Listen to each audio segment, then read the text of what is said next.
नमस्कार, स्वागत है आप सभी का सिलसिला बाजारों का में। मैं हूं आपके साथ अखिलेश राठी और आज सिलसिला बाजारों का में हम चर्चा करने जा रहे हैं कम्युनिटीज के बारे में। हम आपको बताएंगे कि आज हफ्ते के आखिरी कारोबारी दिन किस कम्युनिटी में क्या करके चलने से मुनाफा कमाया जा सकता है। जानकारों की क्या राय है कि यह सप्ताह कैसा रहा है और आने वाले सप्ताह में कौन सी कम्युनिटीज के अंदर कितनी मंदी तेजी के साथ कारोबार होता हुआ नजर आ सकेगा और किस कम्युनिटी में आज आप बेहतर मुनाफा कमा के चल सकते हैं, यही जानने की कोशिश करेंगे। जान लेते हैं कि आज हफ्ते के आखिरी कारोबारी दिन कौन सी एग्री कम्युनिटी किस भाव पर खुलती हुई नजर आई है और किस भाव पर कारोबार करती हुई नजर आ रही है। तो शुरुआत करेंगे यहां पे सबसे पहले कैसर सीड से। तो आपको बता दें कि कैसर सीड का मार्च वायदा आज 4384 के स्तर पर खुला है और इस वक्त 4356 पर आधे फीसद की गिरावट के साथ कारोबार करता हुआ नजर आ रहा है।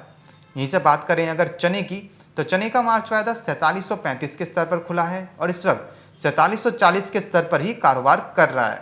हम देख रहे हैं कि चना अभी भी 4700 के ऊपर ही सस्टेन है। यहीं से बात करें अगर बिनौला खल की, तो बिनौला खल का मार्च वायदा आज 2342 के स्तर पर खुला है और इस वक्त 2342 के स्तर पर ही मामूली सी गिरावट के साथ एक हल्की करेक्शन के साथ कारोबार कर रहा है। यही बात करें अगर ग्वार गम की, तो ग्वार गम का मार्च वायदा आज 6180 के स्तर पर खुला है और इस वक्त 6195 के स्तर पर कारोबार कर रहा है। ग्वार गम के अंदर एक मामूली करेक्शन देखने को मिल रही है। यहीं से बात करें अगर ग्वार सीड की, तो ग्वार सीड का मार्च वायदा 3900 के स्तर पर खुला है और 3900 के स्तर पर ही कारोबार कर रहा है। बात कर लेते हैं यहाँ से जीरे की, तो जीरे का मार्च वायदा आज 13,670 के स्तर पर खुला है और इस वक्त 13,730 के स्तर पर लगभग आधे फीसद की तेजी के साथ ट्रेड कर रहा है। यही मस्टर्ड सीड का अप्रैल वायदा 5330 के स्तर पर खुला है और 5317 के स्तर पर लगभग 0.25% की गिरावट के साथ कारोबार करता हुआ नजर आ रहा है।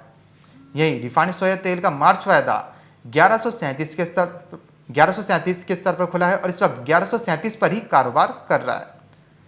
यही सोयाबीन का मार्च वायदा 4868 के स्तर पर खुला है और इस वक्त 4853 पर एक मामूली करेक्शन के साथ कारोबार करता हुआ नजर आ रहा है। यहीं से बात करें अगर हल्दी की, तो हल्दी में देख रहे हैं कि अभी भी ऊपरी स्तर से जो ऊपरी स्तर दिखा था उससे बाजार काफ़ी नीचे आ चुका है। हल्दी के अप्रैल वायदा आज 7340 के स्तर पर खुला है और इस वक्त 7358 के स्तर पर लगभग आधे फीसद की तेजी के साथ कारोबार करता हुआ नजर आ रहा है। तो आज देख रहे हैं कि हम हफ्ते के आखिरी कारोबारी दिन जो एग्री कम्युनिटीज़ का जो बाजार है वो एक मिले जुले रुझान के साथ खुलता हुआ नजर आया है। खास करके खाद्य तेल में जो हम देख रहे थे कि बीते सत्र में एक तेजी देखने को मिली थी, वहीं आज देख रहे हैं कि एक नरमी के साथ कारोबार होता हुआ नजर आ रहा है। मस्टर्ड सीड के अंदर भी, रिफाइंड के अंदर भी और सोयाबीन के अंदर भी। इस वक्त हमारे साथ जुड़ी है रूपा मेहता जी। आइए उनसे जान लेते हैं कि आज खाद्य तेलों का बाजार हफ्ते के आखिरी कारोबारी दिन कैसा देखने को मिल सकता है। रूपा जी, जैसे हमने बीते सत्र में देखा था कि खाद्य तेलों के अंदर एक तेजी बनती हुई नजर आई थी, लेकिन आज हफ्ते के आखिरी कारोबारी दिन आज एक्सपायरी है फरवरी वायदे की। वहीं हम देख रहे हैं कि एक मुनाफा वसूली देखने को मिल रही है, एक लाल निशान के साथ खुले हैं आज बाजार खाद्य तेलों के। तो आज खाद्य तेलों में क्या रणनीति बनाकर चलना सही रहेगा? भाव तो है ही, मार्केट जो है सस्टेनेबल नहीं है और मुझे लगता है कि आज भी अगर देखा जाए तो सभी एग्री कमोडिटीज में खाद्य तेलों के अंदर दबाव बना है और आज हम मस्टर्ड सीड में भी दबाव देख रहे हैं। वही रिफाइंड सोया ऑयल में भी ऊपरी स्तरों से दबाव आया है, तो मुझे लगता है कि अभी ये दबाव और बढ़ सकता है। रिफाइंड सोयाबीन ऑयल की अगर बात करें तो नीचे में 1120 तक जा सकता है और सोयाबीन की बात करें तो 4800 का स्तर आज तोड़ सकता है और वही मस्टर्ड की बात करें तो 5300 के नीचे आज लुढ़क कर मुझे लगता है कि 5280 तक नीचे मार्केट जा सकता है। तो मुझे लगता है कि ऊपरी स्तरों पर आज बिकवाली करनी चाहिए। मैं तो लगातार बोलती आ रही हूँ कि ऊपरी स्तरों पर आप बिकवाली करके चले, क्योंकि आगे आने वाले दिनों में एडिबल ऑयल पैक के अंदर मार्च के अंदर मुझे लगता है कि ज्यादा गिरावट देखने को मिलेगी और बाजार जो है अगर सोयाबीन की बात करें तो 4600 से 4400 की रेंज में आ सकता है और सरसों 5000 के नीचे लुढ़क सकती है और वहीं अगर रिफाइंड सोयाबीन ऑयल की बात करें तो वो 1080 तक नीचे जा सकता है। 1080 से लेकर 1060 और 40 मिनिमम डाउनसाइड अभी फिलहाल के लिए इतना देखने को मिल सकता है। तो एडिबल ऑयल पैक के अंदर ऊपरी स्तरों पर मुनाफा वसूली है, अभी भी इसमें बिकवाली करके चला जा सकता है। जी रूपा जी, कुछ दर्शक जुड़े हैं हमारे साथ जिनका सवाल खाद्य तेलों को लेकर आ रहा है। रनीपा जय जी है जिनका सवाल रिफाइंड सोया तेल को लेकर है। इनका सवाल है कि क्या रिफाइंड सोया तेल के मार्च फायदे में करंट लेवल से सेल करके चला जा सकता है? देखिए, बिल्कुल मैंने तो कल भी बोला था कि आप बिकवाली कर सकते हैं। कल से अगर आज देखें तो 10 से 12 रुपए की गिरावट ही है। कल जो रिफाइंड सोया मार्च का वायदा 1150 के ऊपर था। आज आप देखिए 1137 पर कारोबार करता हुआ नजर आ रहा है। कल 1145 से 48 की रेंज में था और आज 1137 पर कारोबार करता दिखाई दे जी रहा है। तो मुझे लगता है कि अभी और दबाव जो है वो बढ़ सकता है। आप बिल्कुल ये लेवल्स के ऊपर बिकवाली ले सकते हैं। जी। वहीं रूपा जी, महेंद्र सिंह जी जुड़े हुए हमारे साथ, जिनका सवाल सोयाबीन को लेकर है। ये जानना चाह रही कि यहाँ से मार्च में सोयाबीन नीचे जाएगा तो कहाँ तक जाएगा? अगर सोयाबीन के अंदर लो लेवल्स लगते हुए नजर आते हैं तो कितना लो लेवल्स तक दिखा सकता है सोयाबीन? Commodity soybean. सोयाबीन देखिए अगर नीचे जाता है तो यहाँ से अभी फिलहाल के लिए 4600 का स्तर है और अगर वो तोड़ता है तो फिर अगेन वही 4400 तक नीचे जा सकता है। जी। यहीं से रूपा जी शिव कुमार जी जुड़े हुए हमारे साथ, जिनका सवाल मेंथा ऑयल को लेकर आ रहा है। वो मेंथा ऑयल के बारे में जानना चाह रहे हैं कि मेंथा ऑयल में अभी करंट सिचुएशन में क्या करके चलना सही रहेगा? देखिए मेंथा ऑयल में अभी करंट अगर देखा जाए तो मेंथा ऑयल में काफी उठा-पटक वाला माहौल देखने को मिल रहा है और कमोडिटी ऐसी है जिसमें कोई बहुत ज्यादा भी मोमेंटम बनता हुआ दिखाई नहीं दे रहा है। लेकिन आज थोड़ा सा बाजार जो जरूर उठा है और 960 के आसपास है, लेकिन ये लेवल्स अभी बाइंग के लिए थोड़ा सा ऊपर होंगे। नीचे अगर आपको 920 के अराउंड मिलता है तब आप वहां पर बाइंग बनाएं तो ज्यादा बेनिफिट होगा और अगर ये 980 के ऊपर सस्टेन करता है तभी 1000 के ऊपर लंबी तेजी पकड़ सकता है। जी। रूपा जी, नरेंद्र सिंह राठौर जी जुड़े हैं हमारे साथ, जिनका सवाल सोयाबीन को लेकर आ रहा है। इनका सवाल है कि इन्होंने मार्च की सोयाबीन सेल करी है 4775 के स्तर पर। सोयाबीन नीचे आएगी क्या आने वाले दिनों में? बिल्कुल आएगी और इनफैक्ट मुझे लगता है प्रॉफिट भी आएगा इनको। 4600 का स्तर संभव है कि मार्च वाला दिखा सकता है। जी। यहीं से रूपा जी बात करें अगर मसाला पैक की, तो मसाला पैक में हम देख रहे हैं कि हल्दी तो ऊपरी स्तर से नीचे आ चुकी है, लेकिन जानकार अभी भी कह रहे हैं कि हल्दी का जो कैरी ओवर स्टॉक है, जो खबरें निकल के सामने आ रही हैं कि स्टॉक कम है मंडियों के अंदर, जिसकी वजह से अभी तेजी बनती हुई नजर आ सकती है। तो क्या अभी भी हल्दी के अंदर तेजी की उम्मीद है? क्या हल्दी दोबारा से 8000 की ओर जाती हुई नजर आएगी? देखिए बिल्कुल हल्दी के अंदर तेजी का ही रुझान है और 8000 का स्तर बिल्कुल संभव है कि दिखा सकती है और 8000 के ऊपर अगर निकलती है तो इनफैक्ट 4500 का भी स्तर हल्दी के अंदर देखने को 8500 का भी स्तर हल्दी के अंदर देखने को मिल सकता है। जी। तो जैसा कि रूपा जी ने बताया कि हल्दी के अंदर आने वाले दिनों में तेजी देखने को मिल सकती है और हल्दी 8000 के ऊपर अगर सस्टेन हो जाती है तो 8500 का भी स्तर दिखा सकती है। यहीं से रूपा जी बात करें अगर जीरे की, तो जीरे में हम देख रहे हैं कि जीरा 13700 के ऊपर अभी कारोबार करता हुआ नजर आ रहा है। तो अब क्या माना जाए कि 14000 के ऊपर भी जा सकता है जीरा? देखिए बिल्कुल जीरा 14000 रुपए के स्तर दिखा सकता है और जीरे के अंदर बाइंग ही करनी चाहिए और धीरे धीरे मैंने कल भी बताया था कि ये कमोडिटीज धीरे धीरे बेनिफिट देती नजर आएंगी और इनके अंदर तेजी का ही रुझान है, आप बाय करके चल सकते हैं। जी। यहीं से रूपा जी हमारे साथ बहुत सारे दर्शक जुड़े हैं जो धनिया के बारे में जानना चाह रहे हैं कि कोरिएंडर यानी धनिया का जो बाजार है वो आने वाले दिनों में किस तरफ जाता हुआ नजर आ सकता है। जिस तरह से फसलें खराब होने का जो अनुमान है उसकी खबर बाजार में सामने आ रही है। देखिए नीचे में धनिये की अगर बात करें तो 6200 के आसपास है प्राइसेस। डाउन साइड में आपको 6200 के लेवल देखने को मिल सकते हैं, वहीं ऊपर में 6800 के ऊपर निकलता है तो 7000 से लेकर 7200 का स्तर देखने को मिल सकता है। अभी बाजार 6500 के आसपास चल रहा है तो यहाँ से आज करेक्शन है और थोड़ा बहुत मार्केट लुढ़क सकता है। नीचे में 6400 6450 के आसपास आ सकता है, वहां पर भी बाइंग बनाई जा सकती है। लेकिन मैक्सिमम डाउन साइड अगर बनता है यहाँ से तो 6200 का बनेगा। लेकिन जो फंडामेंटल है वो अब थोड़ा सा इशारा कर रहे हैं कि मार्केट पॉजिटिव जा सकती है और एक तेजी का रुझान बनता हुआ दिखाई दे सकता है। जी। यही रूपा जी, अगर किसी के पास हाजिर के अंदर मसाले रखे हैं तो उनके लिए क्या सलाह रहेगी आपकी तरफ से? उनको भी होल्ड करके चलना चाहिए मसालों को या फिर बेच के? देखिए बिल्कुल उनको होल्ड करके चलना चाहिए फिजिकल में भी, क्योंकि हम तो लगातार बताते आ रहे हैं 5000 पे थी हल्दी, तब से हम कह रहे हैं कि हल्दी में आप पोजिशनल कॉल बनाकर चल सकते हैं और आने वाले टाइम में हल्दी एक अच्छा रिटर्न दे सकते हैं। और आज आप देखिए 5000 वाली हल्दी 7000 के घरों में आराम से कारोबार करती दिखाई दे रही है। इनफैक्ट 8000 के आसपास भी हमने जी। जाते हुए देखा है और अब यहाँ से भी अभी 1000 पॉइंट की और तेजी का रुझान है तो हल्दी एक अच्छा मुनाफा दे सकती है और इसने दिया भी है। जिन दर्शकों ने इसमें पोजीशन बनाई होगी उनको एक अच्छा खासा मोमेंटम भी देखने को मिला है, तो मुझे लगता है कि आगे भी हल्दी के अंदर तेजी देखने को मिल सकती है। जी। तो जैसे कि रूपा जी ने बताया कि मसालों के अंदर आने वाले दिनों में पॉजिटिव ही ट्रेंड है, सभी मसालों के अंदर आने वाले दिनों में तेजी देखने को मिल सकती है। ये मसाले ऐसी कम्युनिटीज़ हैं जो एकदम से मुनाफा नहीं देते हैं, धीरे धीरे करके कंसिस्टेंसी के साथ आपको प्रॉफिट देते हुए नजर आते हैं, तो इसलिए आप मसालों के अंदर खरीदारी करके चल सकते हैं। यहीं से रूपा जी बात करें अगर दाल दलहनों की और चने की, तो चने में हम देख रहे हैं कि चना आज भी 4700 के ऊपर सस्टेन करके चल रहा है। तो चने के अंदर अभी ये जो तेजी है ये कितने दिन के लिए देखती हैं आपकी 47 के 100 के ऊपर बना रहेगा? देखिए जो चना है 4700 के ऊपर सस्टेन अगर रहता है तो थोड़ा बहुत अपसाइड मोमेंटम जो है बना रह सकता है, लेकिन मुझे लगता है कि थोड़ा बहुत दबाव जो है आगे आ सकता है और ये दबाव आपको देखने को मिल सकता है। मुझे लगता है कि मार्च के अंदर ये प्रेशर जो है आगे बन सकता है। अभी जी। फिलहाल थोड़ी बहुत तेजी की तरफ है मार्केट और सभी दालों के अंदर थोड़ा सा मोमेंटम जो है अब तेजी का बनता हुआ नजर आ रहा है शॉर्ट टर्म में, तो आपको ये अपसाइड मोमेंटम देखने को मिल सकता है, लेकिन मुझे लगता है कि बहुत ज्यादा कोई अपसाइड मोमेंटम नहीं है। जी रूपा जी, जैसे हम चने में देखते हैं कि मार्च एंड तक और अप्रैल के मिड तक चने की जो अराइवल्स है वो बाजारों के अंदर आनी शुरू हो जाती है। तो क्या अगर अराइवल्स आती हैं तो चने का जो बाजार है वो अगर वो नीचे जाता है तो कहाँ तक जा सकता है?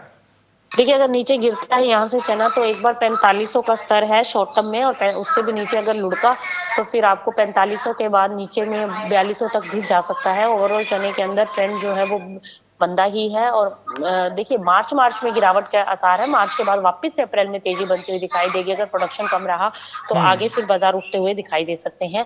लॉन्ग टर्म स्ट्रेटेजी निचले स्तरों पर खरीदारी की होनी चाहिए, ये लेवल्स काफी ऊपर है। मुझे लगता है कि यहाँ से एक बार करेक्शन आएगी, उस करेक्शन के अंदर आप बाइंग करके चल सकते हैं। जी, यहीं से रूपा जी बात करें अगर अन्य दाल दलहनों की, जैसे तुअर में हम देख रहे हैं कि फसलें खराब होने का अनुमान निकल के सामने आ रहा है, जिसकी वजह से तुअर की कीमतों में एक व्यापारी बता रहे हैं तेजी बनती हुई नजर आ रही है। और हम देख रहे हैं कि जो सरकार है उनको भी दालों का जो स्टॉक है वो बनाने में काफ़ी दिक्कतों का सामना करना पड़ रहा है। सरकार जितना स्टॉक बनाती है हर साल उतना वो अभी तक नहीं बनाई पाई है। तो इसको क्या माना जाए, ये शॉर्टेज है या फिर जो स्टॉकिस्ट है उन्होंने अपना माल अभी बाहर नहीं निकाला है? देखिए दोनों ही चीजें हैं। अभी मार्केट की एट प्रेजेंट की जो सिचुएशन है तो आप देखिए डिमांड बहुत ज्यादा निकली नहीं है अभी, और लेकिन अभी जो प्राइजेस हैं वो अभी थोड़ा अपसाइड मोमेंटम में जा रहे हैं। और अब जो नई क्रॉप्स आनी है उसके ऊपर भी बताया जा रहा है कि डैमेज है। चने की फसल में भी काफी जगहों पर काफी स्टेट्स के अंदर हमें देखने को मिला है कि रोग लग चुका है खड़ी फसलों के ऊपर, और आगे अभी उस फसलें जो है वो खराब होने की उम्मीद बताई जा रही है और काफी सारी दालों के ऊपर ऐसा इम्पैक्ट आया है। और अगर प्रोडक्शन हैम्पर होता है तो डेफिनेटली फिर प्राइसेस को एक सपोर्ट मिलता हुआ दिखाई देगा।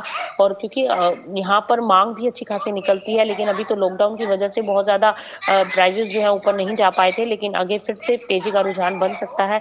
अरहर की दाल के अंदर भी तेजी बन सकती है। अभी फिलहाल में कुछ दिनों में हमने इसकी प्राइसेस के अंदर गिरावट आते हुए देखी है, लेकिन आगे आने वाले टाइम में मार्च के बाद जो है दालों के अंदर एक तेजी का रुझान बन सकता है। जी, यहीं से रूपा जी बात करें अगर ग्वार गम और ग्वार सीड की, तो उसमें आप कैसा देख रहे हैं कि आज हफ्ते के आखिरी कारोबारी दिन कैसा ट्रेड होता हुआ नजर आ सकता है और आने वाला सप्ताह ग्वार गम और ग्वार सीड के लिए कैसा साबित हो रहेगा?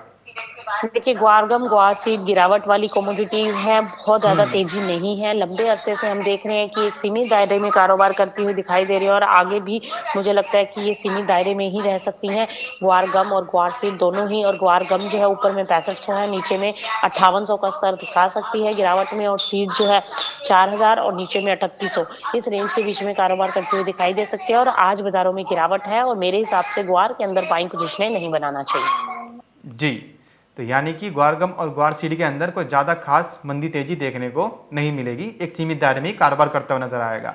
रूपा जी, हमारे साथ दर्शक जुड़ी हुई है, वैशाली जी हैं, जिनका सवाल ग्वार सीड को लेकर है। इनका सवाल है कि ग्वार सीड मार्च वायदे के अंदर इन्होंने 3907 के स्तर पर बाई किया है, इनको अभी क्या करके चलना सही रहेगा?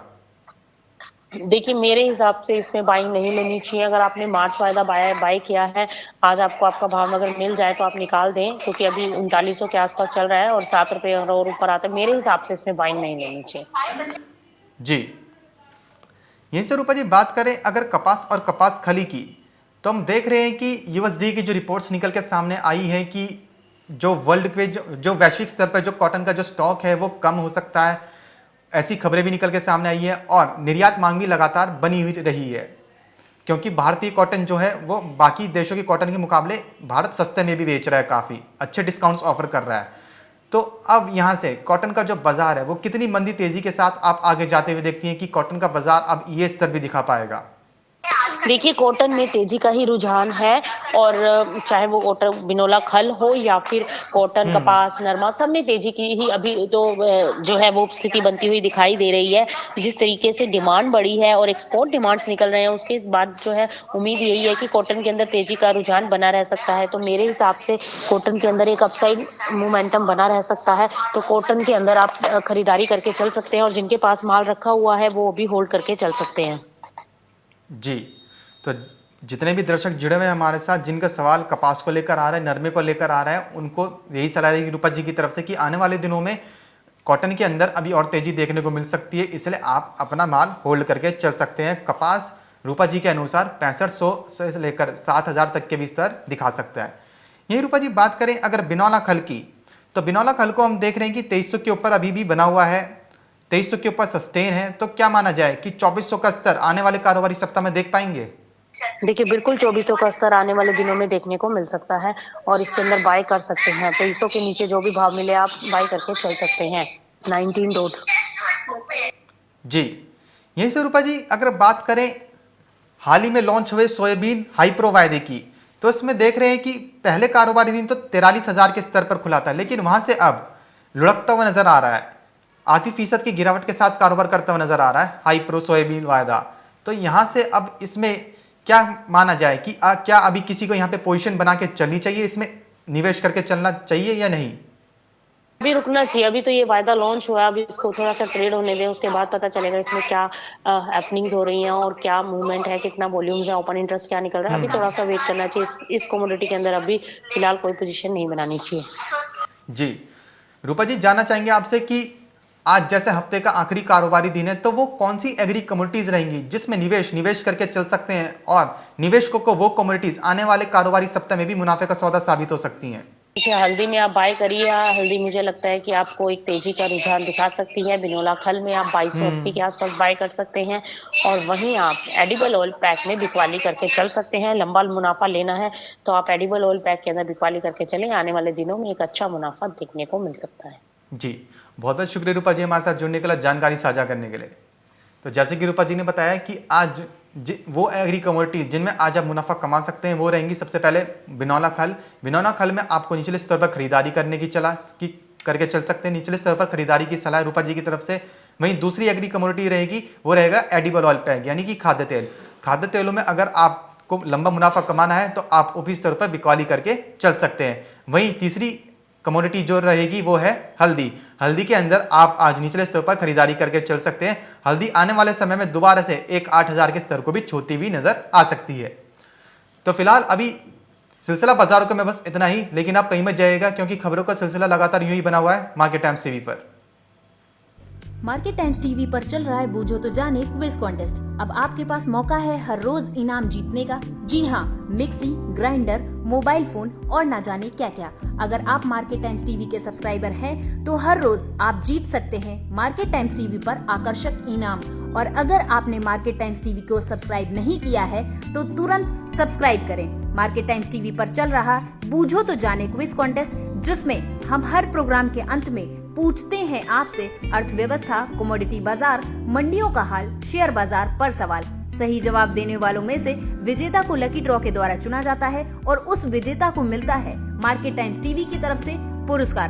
बस आपको सवाल का जवाब देने से पहले मार्केट टाइम्स टीवी को भी सब्सक्राइब करना है। आज का सवाल है, भारत में प्राकृतिक रबड़ का उत्पादन सबसे अधिक किस राज्य में होता है? आपके ऑप्शन है, option A Kerala, option B Karnataka, option C Tamil Nadu, option D Andhra Pradesh.